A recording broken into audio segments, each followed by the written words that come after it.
Meantime, President Joe Biden snapped at reporters asking about his involvement.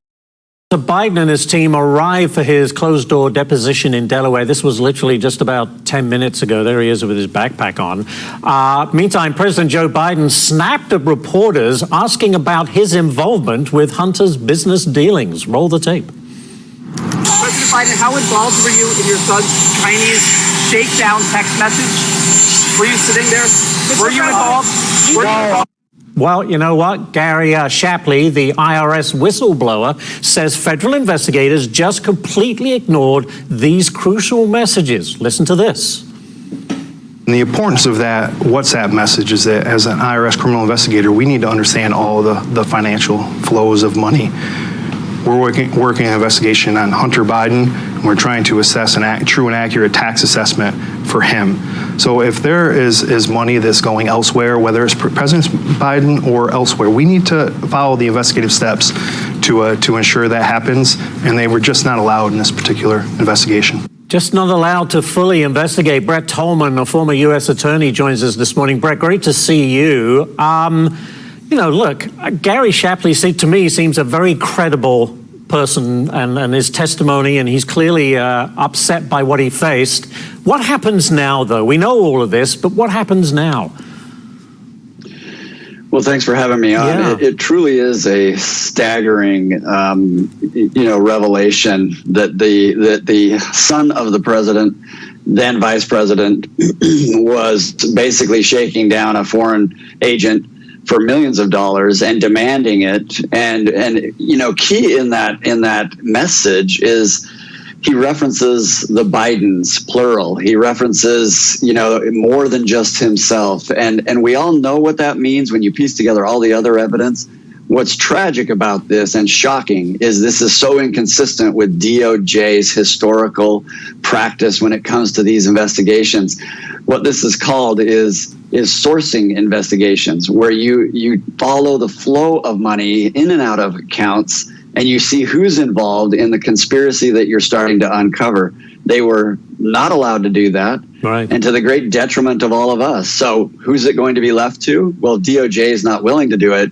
Then Congress has to step up. And in fact, this is something that justifies further investigation of what the Attorney General knew, right, and what the highest levels of the IRS and the FBI and DOJ did in relation to this evidence. And Brett Shapley detailed how the investigation into the Bidens was hindered. It makes for fascinating testimony. Listen to this and I'll get your thoughts. We weren't allowed to ask questions about Dad. We weren't allowed to ask about the big guy. We weren't allowed to include certain names and document requests and search warrants. There were definitely hindrances that I've never seen before in my 14 years concerning this investigation that didn't allow us to follow through on investigation of any other individual, to include President Biden. Brett, a new Fox poll shows that voter confidence in our institutions is tumbling. Less than 60% of people now have any confidence in the FBI. When you hear something like this, you shouldn't be surprised. What do you make of it all? I've spent 25 years in the criminal justice system, and keep in mind that Shapley is not just, a new, fresh-eyed agent with criticism for how DOJ handled a tough, sensitive investigation. He is a supervisory special agent with the IRS that has decades of experience. And what has he been doing?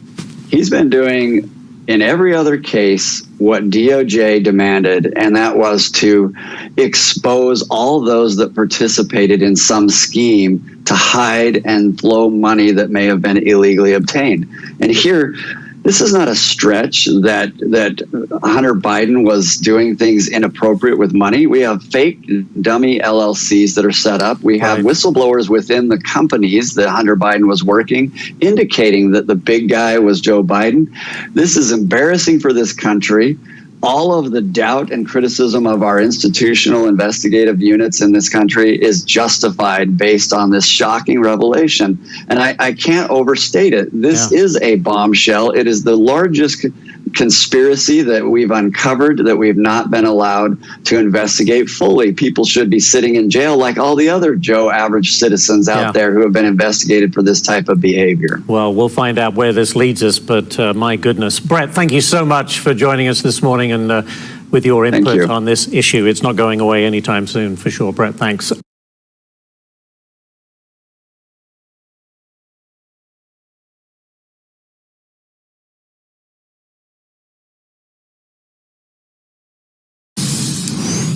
Well, believe it or not, President Biden laughing off, or at least trying to questions today as to whether he was involved in Hunter Biden's latest text message scandal. Watch.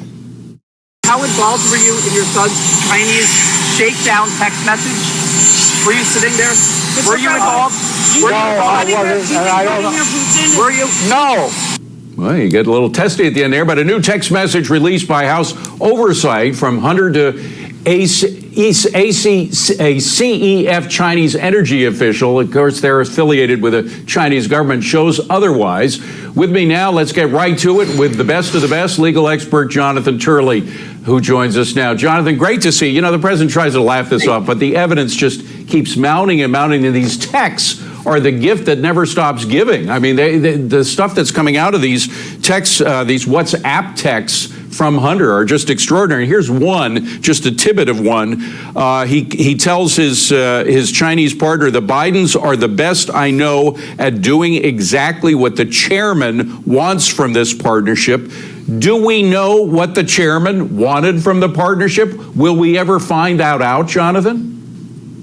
Well, the Bidens are the best at this, and what this is corruption. The Bidens have long been accused of influence peddling, of selling access, and they're very good at it. And what these records indicate is that this may have generated millions in influence peddling proceeds. So no, we don't have the specific demand, but this follows a pattern. And the president's response, David, is really quite maddening. I mean, we're talking about a very serious matter here. We're talking about whether his family sold out the country by engaging in this form of corruption. It doesn't matter whether his sons would be charged with a crime or whether he'll be charged with a crime. It's corrupt. That's what influence peddling is. Yeah. It's the favorite form of corruption in Washington. Well, it's corrupt, and it's also, by the way, beyond the corruption itself, there's the problem of a cover-up. It does look more and more like the DOJ was involved in diverting investigators from getting to the truth of all this. Right. We have now very clear contradictions of the Attorney General in what he has said to Congress and to the public as recently as a few days ago. He maintained that there was no effort by Weiss to seek an indictment that was blocked by the Department of Justice. Even newspapers like the New York Times have now said that they have confirmed that occurred, that Weiss wanted to bring charges in California and in Washington, D.C., and was rebuffed. Now, all of this is very serious. That I would, by the way, I would call that obstruction of justice, wouldn't you? Well, you know, when you get to the actual elements of obstruction, it's hard to make that out with prosecutorial discretion. But that's the reason why pigeonholing this in a particular crime is in some ways an effort to evade the question of corruption itself. I think there may be crimes here, and you're right, David. Usually the crimes from influence peddling deal with the concealment of the influence peddling because the public doesn't like it. Yes. And that can involve taxes, that can involve false statements, and that can involve obstruction. It does not appear that the full extent of this corruption was investigated by the Justice Department. Yeah. And when officials attempted to delve further into it, they say that they were prevented from doing so. And Jonathan, despite all of the mounting evidence and the questions about obstructions, et cetera, the White House, after the charges, those minor charges were filed last week, seems to think that its business is normal. And Hunter, I don't know if you could see, but we had video, maybe we could put it back up, of Hunter Biden at the White House state dinner, who, by the way, was sharing a glass with, I don't know if he was sharing a glass, but at least he shared the dinner table with the AG himself. There was Merrick Garland, a guy who was accused of having had something to do with obstructing the investigation into his case. Then we also news that that Hunter Biden was at Camp David, which is kind of a sacrosanct place to be, particularly for somebody who's just been charged with crimes. Well, David, what people don't realize is that this was a celebratory moment, not just for the Bidens. Hunter got away with it. The Bidens got away with it. It was a point of celebration. His appearing at that dinner really conveyed to everyone that influence peddling is a cottage industry in Washington, and it's going strong. That even with this level of damning evidence and the seriousness of these allegations, it still didn't involve anything other than a couple of minor misdemeanors. And by the way, visitor logs are now being scrubbed as well from Hunter's attendance. It's extraordinary that they're going the distance as if people aren't watching what's going on. Then there's the attempt, and you wrote about this earlier in the week, the attempt to paint Hunter and the president as somehow victims in all this, as though Hunter's addiction to drugs and prostitutes excuses him for years of criminal behavior. I mean, and it's not just the White House saying this, it's actually members of the media.